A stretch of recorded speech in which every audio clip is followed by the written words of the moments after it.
Ya abo, salam literasi, ayo membaca. Perkenalkan, nama saya Exodus Deli, kelas 10, asal sekolah dari SMA Negeri 1 Lahemi. Sekarang ini, saya akan menceritakan sebuah cerita rakyat Nias yang menarik tentang pertempuran antara Balogutumba Anaa dengan Taniwaha Ambo. Pada zaman dahulu kala, ketika penduduk Nias ini masih jarang, kaum bangsawan dibenarkan untuk beristri banyak. Tujuannya ini untuk memperbanyak keturunan dan memperluas hubungan tali kekerabatan. Selain itu juga untuk menunjukkan kekuasaan dan keagungan kebangsawan mereka itu kepada daerah-daerah yang ada di sekitarnya. Tersebutlah seorang pahlawan muda bernama Balogutumba, anak dari Harefa Tegulu-Gulu yang bertempat tinggal di Laraga Onositoli. Dialah yang meminang putri Kana di daerah Boto, bagian utara Pulau Nias, yaitu anak dari bangsawan bernama Taniwaha Ambo. Lamaran Balogutumba ini pun diterima, dan sebagai calon menantu, dia sewaktu-waktu boleh mengunjungi rumah dari calon mertuanya tersebut. Ini telah dia lakukan tiap-tiap menjelang tahun perkawinan tiba. Demikianlah pada suatu saat ketika musim panen sudah tiba, Balogutumba ini diterima oleh calon mertuanya dengan baik dan dengan hati yang ikhlas. Ketika Balogutumba ini hendak kembali ke Laraga Onositoli, mertuanya ini pun memberikan sebuah oleh-oleh, biasanya berupa sebungkus besar nasi, seekor anak babi tanggung, dan seekor anak babi jantan yang masih hidup. Maksud kiriman tersebut yaitu sebagai makanan untuk keluarga dan famili lainnya. Dan untuk anak babi jantan tadi menandakan bahwa pernikahan akan terjadi bukan dalam waktu yang dekat. Menerima hal itu, Balogutumba pun mengucapkan banyak-banyak terima kasih kepada calon mertuanya tersebut. Mengatakan bahwa kerabatnya akan senang menerima oleh-oleh tersebut, hanya tetapi dia mengatakan untuk meninggalkan anak babi jantan tersebut tinggal di situ dan mengambilnya ketika datang berkunjung kembali sekali lagi. Balogutumba ini tahu bahwa anak babi jantan yang telah dia tinggalkan tadi itu belum dikebiri oleh ayah mertua. Hal ini membuat orang menyesali Taniwaha Ambo, tetapi mereka tidak berani mengatakannya secara terus terang, dikarenakan Taniwaha Ambo ini dapat menangkap kegelisahan warga desanya tersebut. Untuk menyelesaikan masalah ini, diharapkan calon menantunya ini kembali dan mengambil babi yang telah dia titipkan tersebut.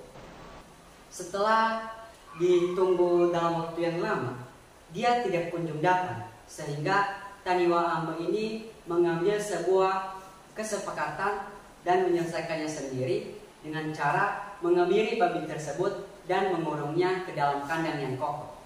Tindakan yang dilakukan oleh Taniwaha Ambo ini sampai ke dalam telinga Balogutumba, sehingga Balogutumba sangat marah dan mengatakan kepada kedua orang tuanya tersebut, "Saya akan menuntut balas atas perbuatan calon mertua saya tersebut."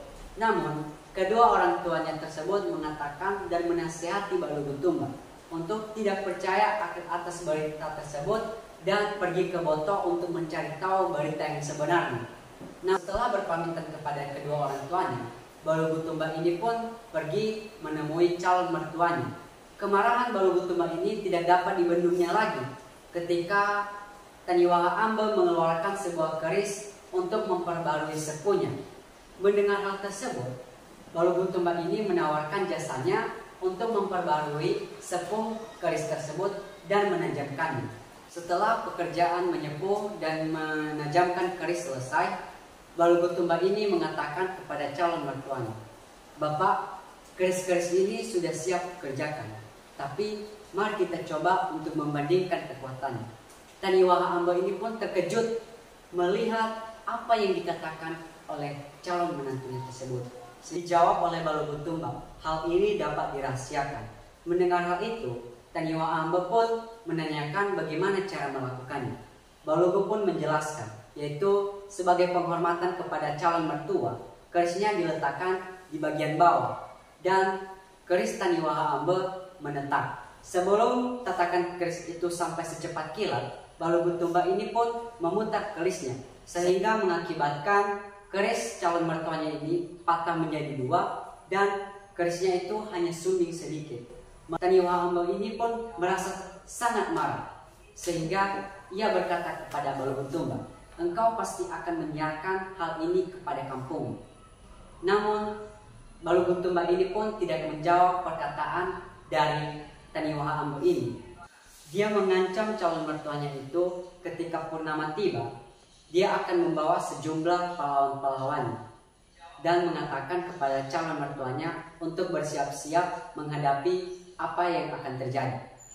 Masa satu purnama pun itu tiba, Balubut Tumba mendapatkan kesempatan untuk berbicara kepada Taniwha Ambo.